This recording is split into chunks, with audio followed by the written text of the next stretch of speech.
Right, I think we're live. Good morning, everybody. Welcome to Shield Safety Food Safety Policy webinar. Hopefully, everybody's managed to join this webinar in time because we are due to start in the next minute or so. So we're probably just going to give another minute or so to allow everybody to join the webinar should there be any technical issues, hopefully not, and then we'll make a start.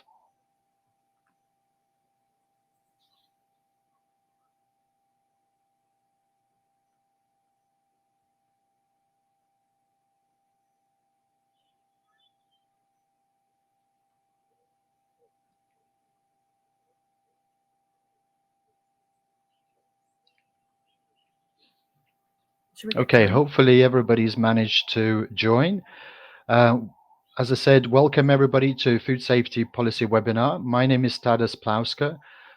Before we begin, I'd like to introduce myself. I'm the head of training here at Shield Safety, and I'm responsible for the compliance training services that we offer to our customers. And that includes the likes of food safety qualifications ranging level 1 to level 4, health and safety qualifications, risk assessment training, first aid, allergen training, and many other training courses in between. So today I have my colleague Sara Ashton, who's the senior safety consultant, who's going to be assisting me in this food safety policy webinar delivery, and mainly Q&A sessions at the end of it. Without further ado, we will make a start. And should I probably get my colleague to introduce herself as well? Apologies for that. Yeah, no, it's okay. Morning, everyone. My name's Sara. I'm one of the senior safety consultants here at Shield. I might have worked with a few of you on the call. I've been in the team for quite a while, and before that I was leading up the policy team. So hopefully if you've got any questions, they won't be too difficult for me to answer. But as Tadas said, I will be mainly kind of controlling, answering the Q&A at the end, but I will jump in where needed as well. Thank you very much, Sara. So I also wanted to explain to everybody the reason why we've decided to launch a new policy-based webinars. We identify there is a need for some of our customers to understand a little bit more about policies. Many of you will be well familiar with our compliance software RiskProof, and many of you are probably going to be using some of our policies. So we just wanted to join the dots together and provide some additional support to businesses to ensure that you understand why you should be using those policies and what's the best practice in making sure that you implement those policies and follow it through to ensure that your business is fully compliant. So we decided to begin with the food safety policy, and we are due to launch a training sessions which is going to be open to existing customers who are currently already using RiskProof and who are currently using our food safety policy and our food safety management system. And the main reason is to ensure that you would get the practical experience to understand how these policies are adopted and how do you manage to make sure that you continuously remain compliant as a business. So this is one of the first webinars that we're launching, and watch out for the information from our marketing team. You will be informed what other policy-based training sessions are due to come out over the coming weeks and months. Okay, so without further ado, we will begin the webinar. Okay, so today's webinar aim is to make sure that we can provide you with understanding how the food safety management system can support your legal compliance. Like I said to you previously, many businesses would opt in to use our compliance software, and they will opt in to use our food safety management system. But sometimes it may well be due to the amount of compliance knowledge that you may have within your business, you may need some additional support. So we've decided to launch this webinar just to help you to understand, what sits behind the training sessions that we are due to launch. And also, we're going to be providing some insights into the best practices in proactively ensuring that your business can comply with all the legal requirements relating to food safety. I'm assuming that many of you are joining this webinar will be managing food safety one way or another, whether you are head chef, executive chef, restaurant managers, business owners, and any sort of additional information in relation to food safety management system, hopefully is going to be one way or another beneficial for you. So today's structure is going to be taking approximately 45 minutes to go through the content, and I'm going to lead. I'm going to lead that side of it. Um, because I have been involved in developing training materials. I've been working closely with our consultancy team, who have been advising us to make sure that the content of the training is relevant to the businesses that we serve. And at the end of the towards the end of the webinar, we will dedicate 15 minutes for the Q&A session. And this is where my colleague Sarah will be helping me to answer any questions that you may have. So as we go through the webinar, if you will have any questions, feel free to type into comment sessions. We do have some additional colleagues sitting in the background who's going to be reviewing and collating those questions, and we're going to be aiming to answer these questions today. If we will run out of time for whatever reason, we will try and come back to you over the coming days with some answers. So for anybody who's attending this session today, we will also going to be issuing a CPD certificate, which will be equivalent to 1 hour CPD. So that will contribute to your CPD hours, and hopefully you will find it informative. Okay, so before we begin, what I would like to do, I'd like you to be part of this webinar as well. We don't have the poll option within this system, but what I would like to do, I'd like to ask you to answer this question. And simply what you need to do, you just need to type in the chat whether you think it's A, B, C, D, or E, or F. And the question is, what is the biggest challenge in maintaining food safety, fire safety, and health and safety policies at work? Because no doubt many of you will be getting involved or possibly taking responsibility to make sure that those policies are implemented and managed within your business.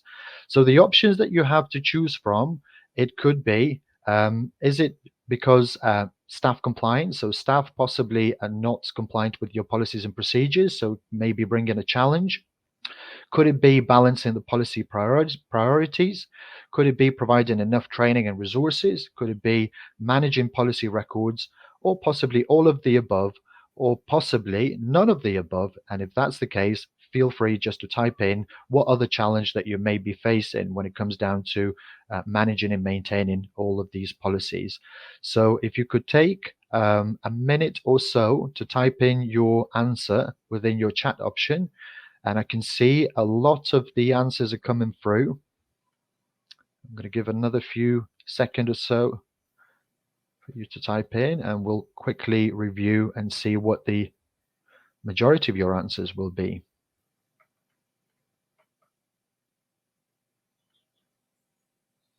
Seems to be a general consensus, I think. That's right. Yes. So everybody seems to kind of select E mainly, as all of the above can sometimes be a challenge for your business when it comes down to maintaining your policies within your business. Some of you have thought providing enough training and resources. Again, every business is different, and sometimes the available resources for training and time that you need to dedicate for training can be a challenge as well. So thank you very much. Some of you have also selected D, or answered as D. Yes. So managing the policy records. Yes, sometimes it could be a burden to ensure that your documentation are all up to date, but you need to make sure that you stay on top of it, because from your business perspective, this is really the only due diligence defense that you have. So excellent. So I think a common theme, as you said, Sarah, majority is all of the above, which would include staff compliance, balancing policy priorities, providing enough training and resources, managing policy records would be interchangeably sometimes proposing a challenge for you. Okay, that's great. Thank you very much.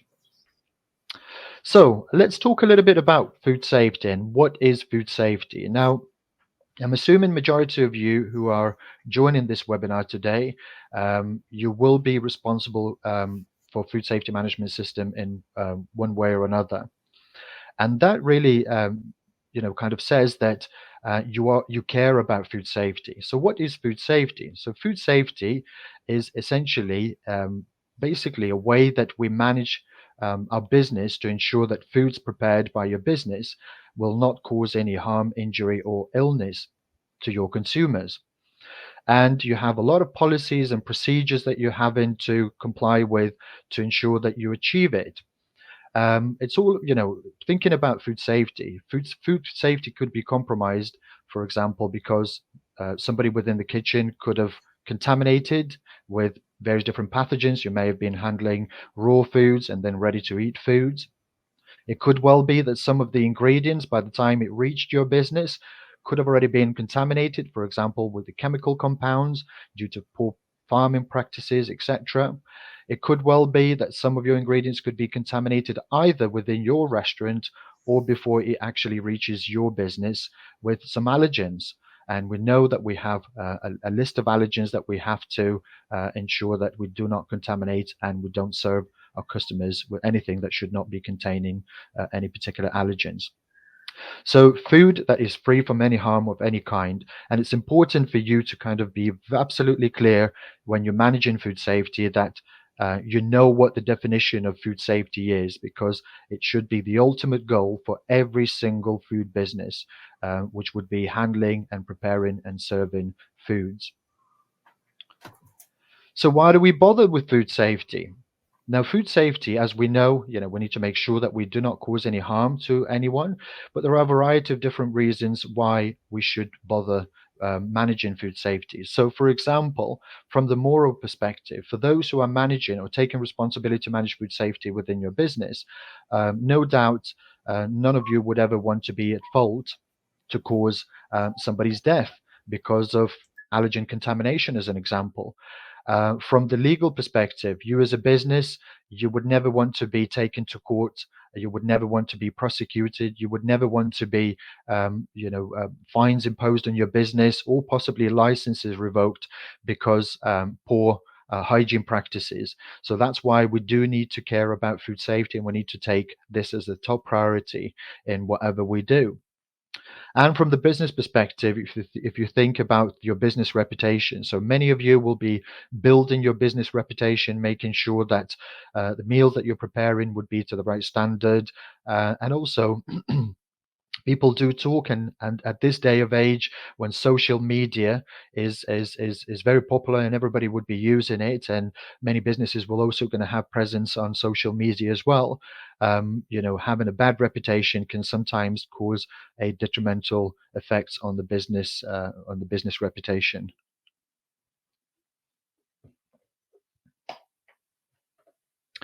Oops.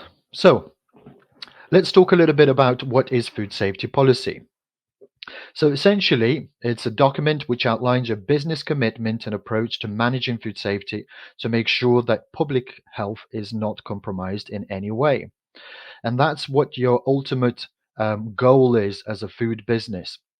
Whatever you do as a business, you ensure that you do not compromise anybody's health and safety by providing and safe food. So your typical food safety policy will consist of a variety of different elements. And the first one, which is the policy statement. So the policy statement, many of you will probably going to be well aware of, especially for those who are referring to Shield Safety Food Safety Management System. One of the first pages will clearly outline what your business intent is. And it would be something along those lines. Your business will be committed to ensure that foods prepared by your business is prepared to the highest standard. It will be legally compliant. It will have food safety management system in line with the legal legal requirements, and so on and so forth. So essentially, that means that your business is committed to prepare safe food. I always say, no matter how successful business you are, if food safety is not your top priority, sooner or later this will come back to you. And we've had loads of examples in the past when really, really highly, sort of very known businesses and reputable businesses have gone under because of poor hygiene practices, because of causing injuries or possibly even deaths to the consumers who have been consuming their foods. So the other component of the food safety policy would be responsibilities. Within your food safety management system, you'll have a dedicated page where you will have a list of roles and responsibilities. Who's going to be responsible implementing safe methods? Who's going to be responsible for for example, for supply assurance and many other elements of the food safety management system? And you would normally have a specific person who's taken that responsibility from within the business, and they should really be staying on top of it to ensure that this is adhered to. And then the final part of the food safety policy will include safe methods and procedures. So this is the part of your food safety management system which will outline how you should be carrying out various different things in relation to food safety.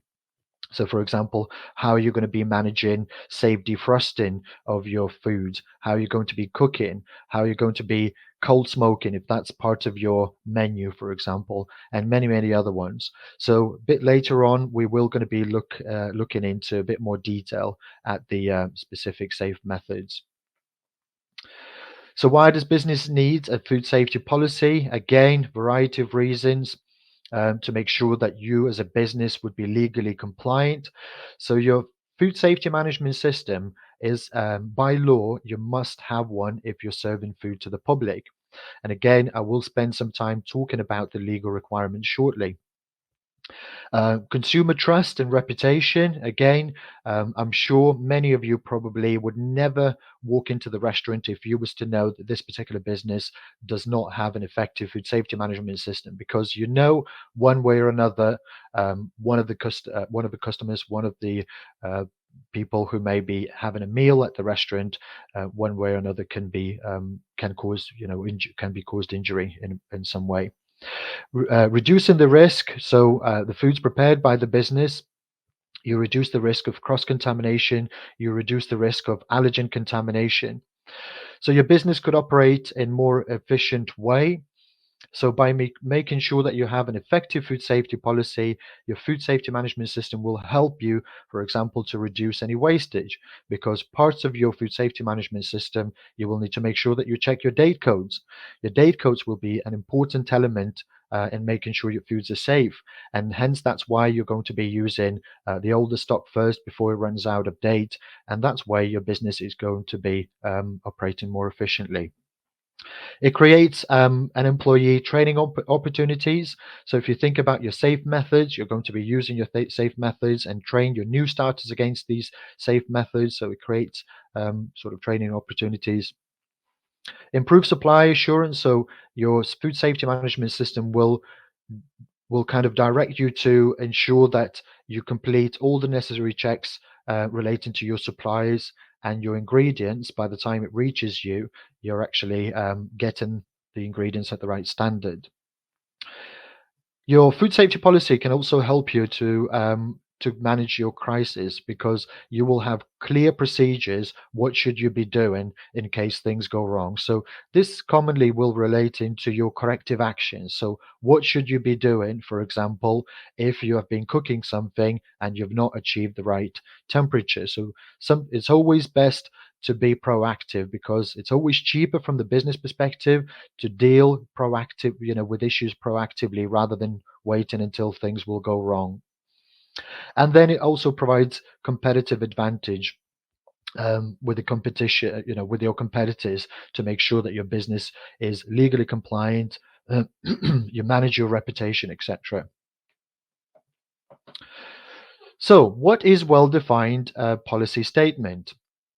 So it's the document or section within your document, within your food safety management system, which which clearly outlines the intent of your business. So I briefly touched what your statement is, and it's important that your policy statement covers the following criteria in some sort of shape or form.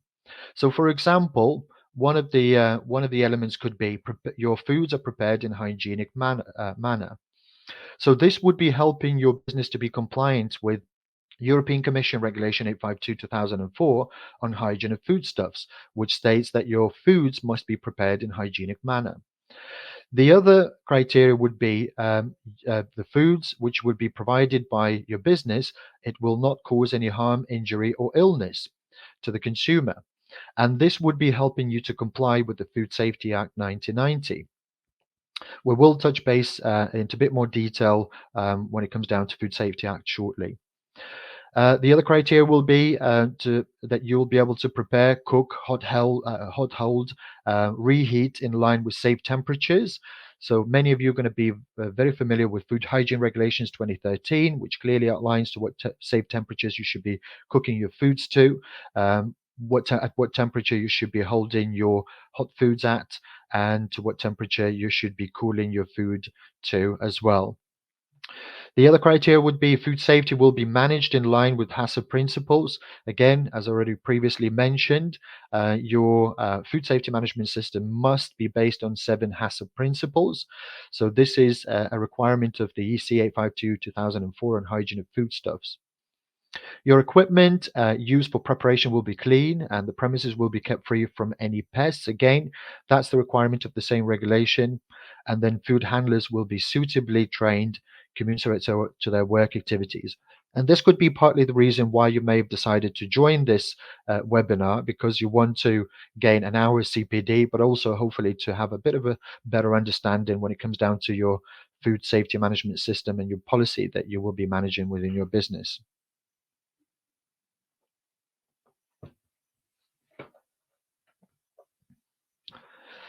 Okay, so continuing on the same theme, the legal requirements. So Food Safety Act. So essentially, Food Safety Act is providing the framework for all the legislation in England, Wales, and Scotland. So this particular act is written in pretty generic way, and one of the things that I kind of interpreted in my own way, which states that, in simple terms, it states that if it's against the law to provide any food to the consumer which can cause any sort of harm to them. How you as a business will achieve this, it's really up to you. And that's why you would have food safety management system. That's why you're going to be providing training. That's why you're going to make sure that your suppliers are approved and you're sourcing your ingredients from suppliers that you can trust. Amongst many other things, within the Food Safety Act, it also states that the quality of the food provided, it should be of the quality demanded by the consumer. And again, if you're providing of the quality which is not requested by the consumer, this would be a breach of the Food Safety Act. And also, we should never be falsely, providing information to the consumer. So if you think about your menus, we should never be misleading the consumer what's going to be in this particular meal. Whether this is to do with the allergens, obviously, which links back into food safety, but then also, for example, if you're using some sort of claims on a particular product, because business have decided to charge premium. So, for example, you may have used Manuka honey instead of standard honey, and then you've classified that or included within your menu, and you're now charging it premium. So this would be a breach of Food Safety Act as well. Many of you probably will remember the Horsegate scandal, horse meat scandal back in 2013.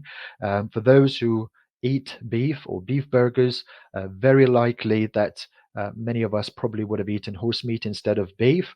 And if you think, what we're just talking about, the Food Safety Act, the prime breach of Food Safety Act would have been misleading the consumer, because it was labeled as beef burgers rather than horse burgers, if we can express ourselves that way. I don't know, but yes, so it's an important element to understand there is a legal requirement which provides the framework to many other regulations that would be applicable to food industry. So how do we demonstrate commitment to food safety? So we demonstrated by making sure your food safety management system is implemented and adopted correctly within your business. So it's good to have, a nice, lovely, shiny Shield Safety food safety management system that you will either have a hard copy or you may be storing somewhere within your digital sort of systems. But it's important to make sure that that food safety management system is adopted, is a live system, people are aware of it, and especially people who are managing or taking responsibility of the food safety management system, they know the contents of this food safety management system by heart.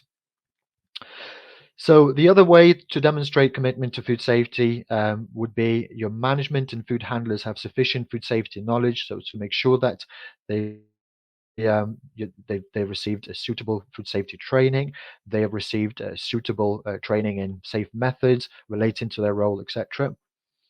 The other commitment would be, way to demonstrate your commitment would be to ensure that your food safety management system is regularly reviewed and updated as necessary. So, for example, you may have included some sort of weird and wonderful menu items which your current food safety management system may not be covering.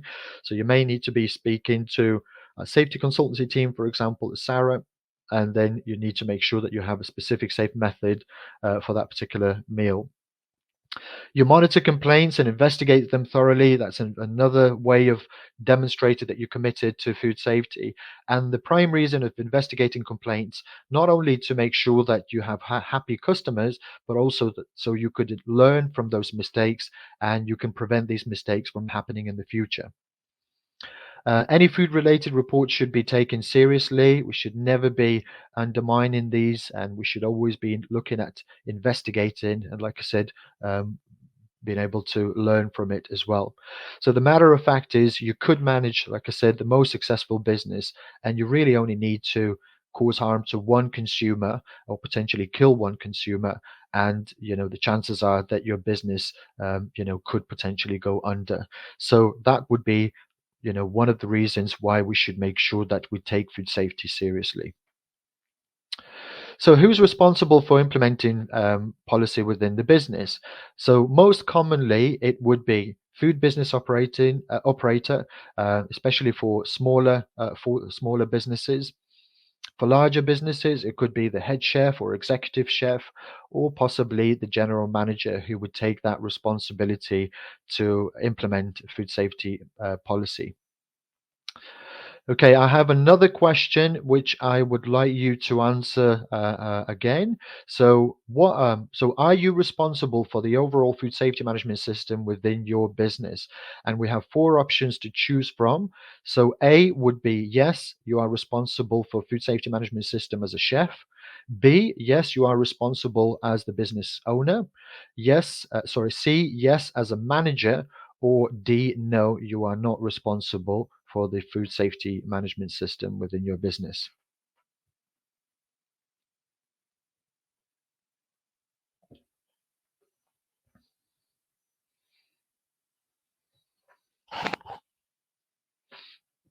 Okay, I can see quite a variety of answers. So some of you are responsible for food safety management system as a manager.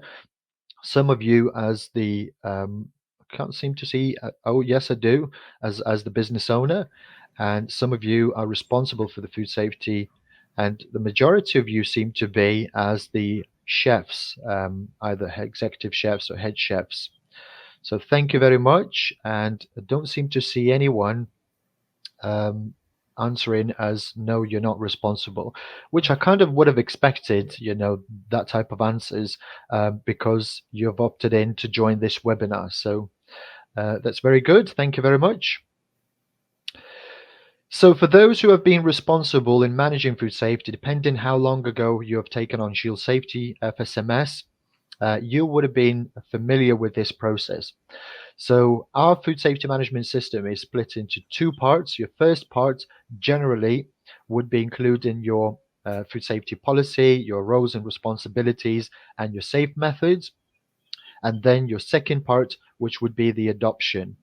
So part two of the adoption. So the typical process would be to adopt food safety management system is to make sure that you read and familiarize yourself with part one. It's quite a lengthy document. I think, Sarah, it will depend on the size of the business. It could be ranged somewhere between about 200 or something pages or Yeah, something, isn't it? I think it goes from about 140 up to 240, Yeah. depending on the safe methods that you have. Yeah, so it's important to make sure that you're absolutely clear and you're so familiar with the contents of part one, because essentially everything what you're going to be doing within your business relating to food safety should really one way or another link into your food safety management system. So once you've understood, you move on to the second step, which would be answer questions within your FSMS 0002 form, a range of questions that you would need to answer, which means basically you're adopting and you are embracing, these different safe methods and procedures within your business. So in case you get EHO inspection or, for example, an audit, they will want to see to make sure that that nice, lovely, shiny policy is not just sitting somewhere in the manager's office or chef's office, maybe, and you have actually put the effort in making sure that this food safety management system is a live system within your company. And then once you've completed part two, you move on to step three, which is signing food safety management system adoption review declaration, and you ensure this is completed on any subsequent reviews. And this could be because you may have introduced different menu items, your processes have changed, you may have introduced new equipment in your kitchen, so you will need to go back to your food safety management system and you make sure that you reviewed it. Okay, so other specific responsibilities relating to food safety management systems, so training and supervision. So you will remember previously we've said you have to be suitably trained, commensurate to your work activities. So that's the legal requirement. So you need to make sure that as an executive chef, you have suitable food safety training. And the common theme would be you would have at least level 3 food safety. For example, if you're a food handler, you don't handle ready-to-eat foods, you could probably get away with just the foundation or basic food safety.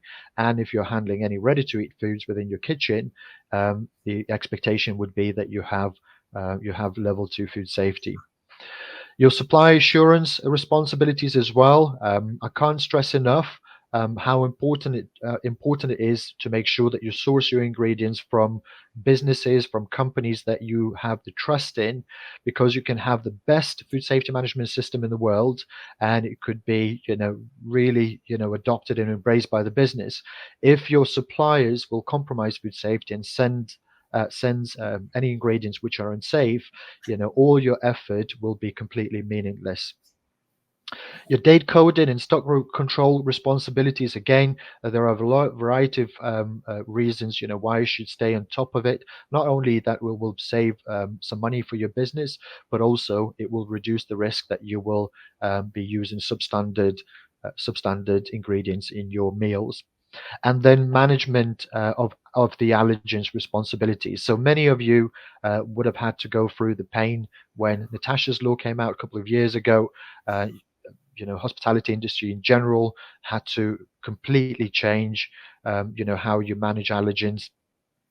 I think we're quite, in good position as the industry at the moment, and not to say that incidents never happen. It still does, but maybe not to the same extent that people die. So all these responsibilities will be part of your food safety management system. So when we're talking about responsibilities and we're talking about food safety management system part one, you will recall that I've mentioned previously one of the key components would be safe methods. So what is a safe method? Safe methods would be practices and procedures that are utilized to help your business to prevent any food contamination, reduce the risk of foodborne illnesses, and also to ensure the overall safety and quality of your food. So essentially, it's a step-by-step guide. It's a procedure which clearly outlines what you should do to make sure that your food safety is not compromised in any way. So we have some examples of the safe methods, and some of you may be well familiar with these. So for example, personal hygiene, for example, effective cleaning of your equipment in your kitchen, How do we manage pests? So a clear, safe method, how we should be staying on top to make sure that your business would not get infested with any pests. If your business would be cold smoking, so there would be a specific safe method, how you should be smoking foods to make sure that it's safe. This same would apply for vacuum packing. Again, if you're vacuum packing anything, then it would be a specific safe method for you to make sure that vacuum packed foods are safe. Waste disposal, safe storage of foods. So that would include the likes of safe storage temperatures. If your business is serving steak tartare, that would be again another safe method which would have been developed by highly experienced safety consultants here at Shield Safety, who would have taken on board all the legal requirements as well as best industry practices. And you simply just need to follow the safe method, and that way you'll be able to provide such menu item to your customers without posing any risk to their health. Maintenance again will be part of it. Preventative maintenance in particular. Lubricating of any equipment that you may be having within your kitchens. How do you defrost your frozen items safely? Fitness to work will cover the likes of if somebody's had any sort of sickness or diarrhea, for example, coming back to work. How do you manage all this so you have a specific safe method for this? And then, not to forget, quite an important part, which is safe cooking, which will include obviously cooking temperatures, reheating temperatures, and so on. So why safe methods are important? So safe methods are important in the food industry for several reasons, all of which are centered around protecting public health. And again, the ultimate goal is to make sure that foods prepared by our business would not cause any harm, injury, or illness, linking into Food Safety Act 1990. And that's how we're making sure that supply of our ingredients, we're confident that whatever the ingredients that we're using, would be not compromising our food safety in any way, and obviously protecting your business reputation. So moving on to some other examples of the safe methods. So for example, fitness to work. What is safe fitness to work? Essentially, it means that anybody working in the food business, in particular those who are directly handling food products, that they are fit, to work at all times. And they're not going to be suffering or maybe carrying any illness or disease, which can cause food contamination. So they estimate approximately 6 out of 10 of us will be the healthy carriers of a pathogenic bacteria known as Staphylococcus aureus.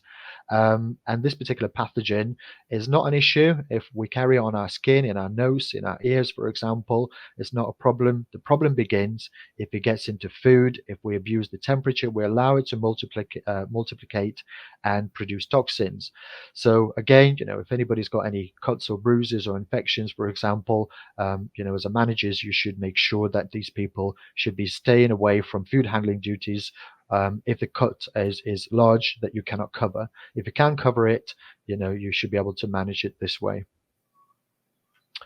So what would be the manager's responsibilities when it comes down to fitness to work?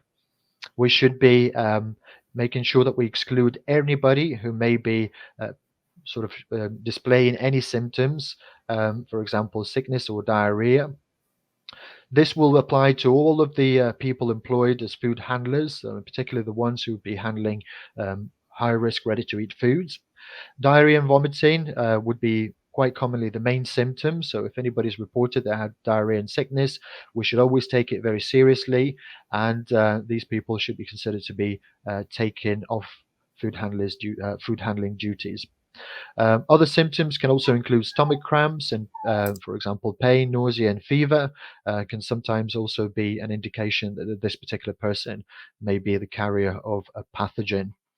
And not all of the infections will have to be reported or will result in that person being taken off of these food handling duties. So, for example, if somebody's pregnant, morning sickness would not be considered to be, a factor to remove that person from food handling duties.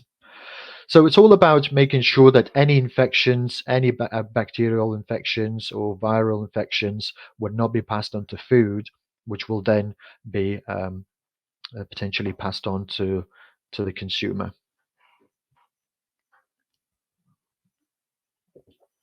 A typical return to work procedure, many of you are going to be well familiar, which is the 48-hour symptom free. One important element that I would like to point out as well, I think many people seem to forget about this, 48 hours symptom free and after stopping taking any medication. Sometimes we tend to forget about this element because you could get some sort of suppressants that will be suppressing your symptoms, and 48 hours later potentially you can still be a carrier of that pathogen. We should be pre-warning these people to take extra hygiene precautions if they're handling. Not all cases, like I said, will result in exclusion, such as morning sickness. Managers should take that responsibility to assess the risk to food. And then, if you're not sure, then you should be seeking for some professional advice, which conditions could result in food handlers being taken away from food handling duties. Moving on to supply assurance. So, supply assurance typically will refer to the processes, standards, and practices implemented by the business to ensure that safety, quality, and compliance of the products they source from their suppliers. So, supply assurance is absolutely crucial, making sure that whatever you're sourcing from your suppliers would be meeting not only legal requirements but possibly your business expectations and quality standards. So when you are evaluating suppliers as a business, there are a variety of different elements that you would have to take into account. So, for example, quality control. What quality ingredients are you receiving? Food safety, of course, obviously, it's a very, very important part. Traceability. Are you going to be able to trace back in case things will go wrong? Are they legally compliant? Can you go out, audit them? Would they be open for you to come out and audit them as a supplier? Can you request some inspection reports and see how they managed to score on their last inspection?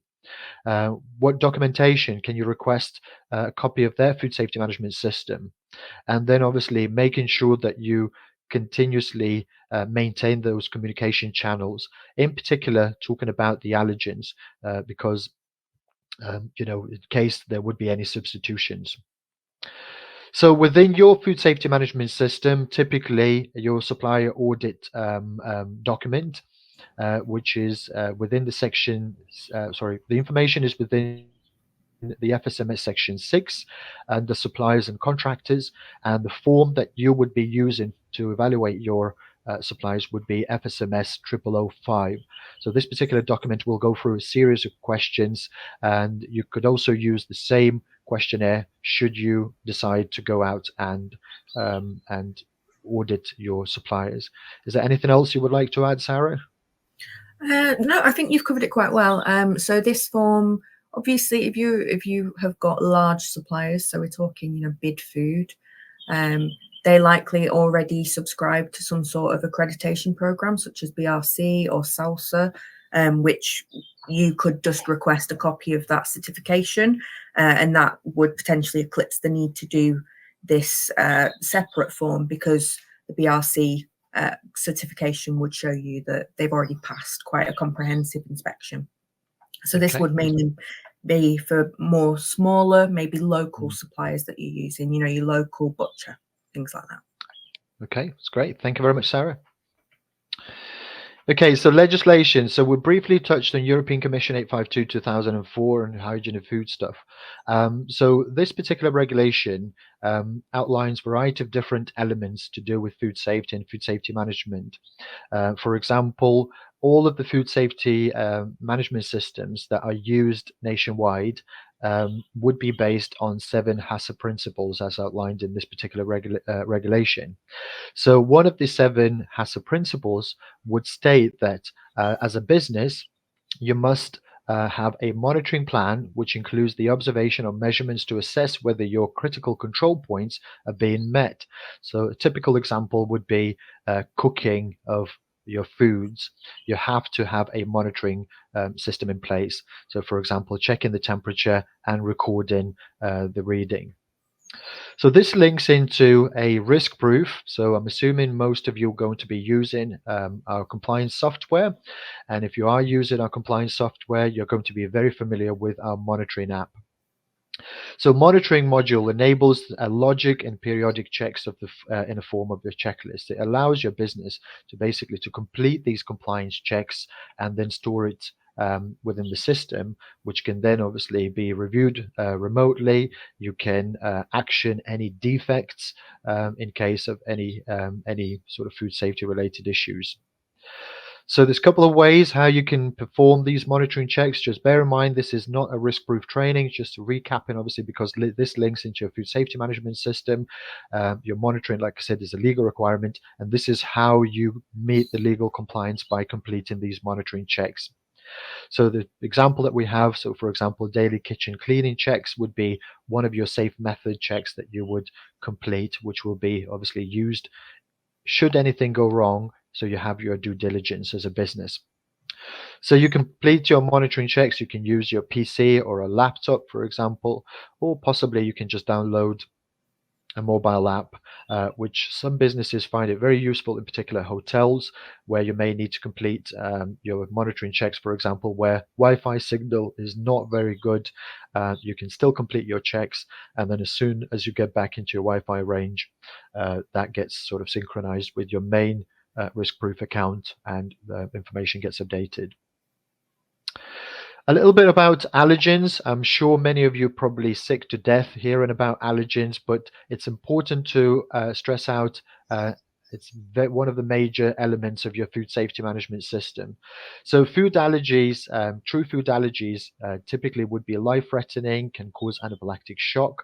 Sometimes people put it all under one banner, but in actual fact, there are three conditions. So it's a true food allergy, which is the one which is the most fatal. Then some people could have food intolerance, and this typically relates to shortage of the digestive enzyme within the digestive system. People will experience a lot of discomfort. Typically, it would not be life-threatening. And then some people will have autoimmune disease. This one typically would relate to the likes of gluten. So this is a lifelong condition, and gluten would be the one it's classed as autoimmune disease. So allergen specifications would be a very important element of your food safety management system, because the information within it will be used by your business to ensure that your product specifications, your menus are updated and the information is accurate. So I'm just conscious of the time, so I'm going to have to speed up a little bit in terms of the how much I'm talking about different elements of food safety management system, because I would need to spend some time on Q&A session at the end of it as well. So 14 legal allergens. No doubt many of you know these by heart, because you're going to be managing these within your business. So as I previously mentioned, information accuracy is absolutely key. So you'll have your allergen specification sheet within your food safety management system, where you will be outlining the ingredients that you'll be using and in which dishes you're going to have these allergens. Then you also have allergen matrix, where you will have specific meals marked against 14 allergens, and then you have your menu specifications, and all of those would be interlinked, and it's absolutely vital that that information is transferred from one to another, and whoever's taken that responsibility, they take it personal responsibility to do it completely accurately, because if not, somebody can get hurt. So how errors can be prevented to ensure food safety? So we ensure, again, just to recap, we ensure that suppliers who are sending any ingredients, they provide product specifications and ingredients list. Substitution. So if they ever substitute any non-allergen with an allergen, that you do have a communication channel, so you're aware and you update your menus. You'll need to make sure that you update your allergen matrix and menus. You provide suitable training relating to allergens and menu changes, and then obviously taking care how you're handling it as well within your kitchen, because historically that particular meal may have been not containing any allergens, and now you're introducing a new allergen. So you need to make sure that that training is in place for your staff. Moving on to cleaning schedules. So cleaning schedules would be a communication link between management and staff, which can help to ensure that necessary time and attention is given to cleaning tasks. So why is it important it's followed? So I think it's self-explanatory. If you follow your cleaning schedule the way that it was outlined, that will mean that your equipment, your kitchen will be clean to the right standard. So I have another question here. So what do you find to be the biggest challenge when adhering to cleaning schedule? Do you think it's A, time constraints? Do you think it's B, staff training? Do you think it's C, equipment maintenance and availability? Or do you think balancing cleaning tasks with operational demands, or possibly something different? And feel free just to type in a chat if there's something different do you think would be the biggest challenge for your business.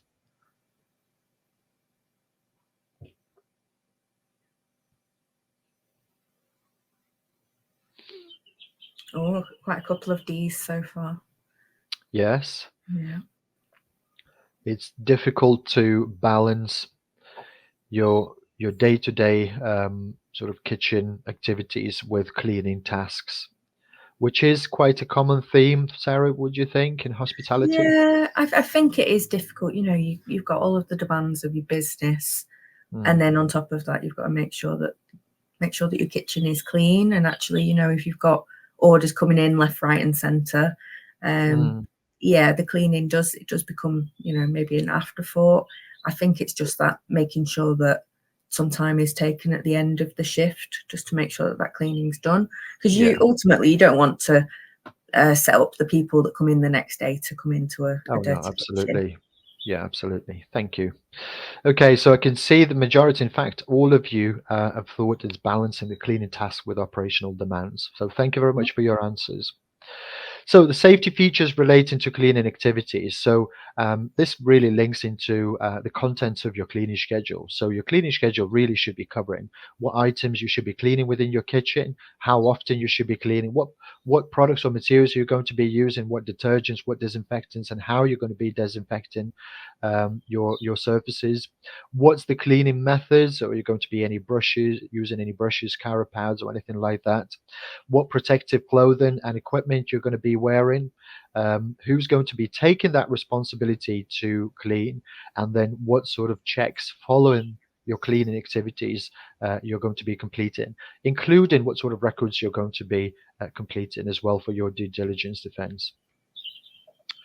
Okay, so that is all the sort of food safety relating content I had to cover. I do apologize taking a little bit longer to cover, and just one last slide before we jump into Q&A session. So as I mentioned at the very beginning, we are launching a series of webinars relating to our policies. And for those who are using our policies, you'll find these webinars hopefully somewhat informative. But this is really just to give you a taste of what the training is going to be all about. And the training sessions are going to be 90 minutes in duration, and 90 minutes for each individual policy. So food safety policy is going to be specifically 90 minutes. Then we have pool safety, fire safety, and then health and safety policy as well. So all of the policies that we provide to you as a business, if you're using it, so watch out for some information. These training sessions will be available for our existing customers. And hopefully we can bridge that gap between obviously using the compliance software, the policy, and having a clear understanding why we should be using and how we should be using it, because the way that we've designed our training is going to be very hands-on, with delegates completing various different forms as part of the training. Okay, so that is all from me. Thank you very much for your time, and now I'd like to hand over. Do I need to hand over, or do we just review? Oh, apologies. We can just review. To be honest, I've not seen many questions. So if you have got a question, please do put it into the comments. I think there was a question about someone had taken over a business recently, and they weren't quite sure where to get the policy forms that we talked about earlier on. I know my colleague Rob did answer that question beautifully, but just in case no one saw that, if you have taken over a business and you're watching Tadas's slides going, oh, I don't know where that is. If you log into your risk proof, any policy that you have from Shield will be on your policy module, which is the second from the bottom on the left-hand menu as you log into risk proof. And then the associated documents that we've talked about, so your supplier assurance form, cleaning schedule, things like that, they will be in the last section on the left called documents under the relevant heading. So if you've got more than one policy, you'll likely have a health and safety heading where you'll have all of your lovely health and safety forms, and then a food heading where you'll have the forms that we've talked about in this session. Okay. I'm still not seeing many questions. No questions seems to be coming through. So if you do have any questions, please feel free to just to put it in the chat. I do believe even after this session is finished, if you type in any, we may have a question. Right. Okay. Yeah, so we is do. there a way to enter details into FSMS 0013 allergen information from a PC instead of having to print out and handwrite? Yes. So Ellie, there is an updated form.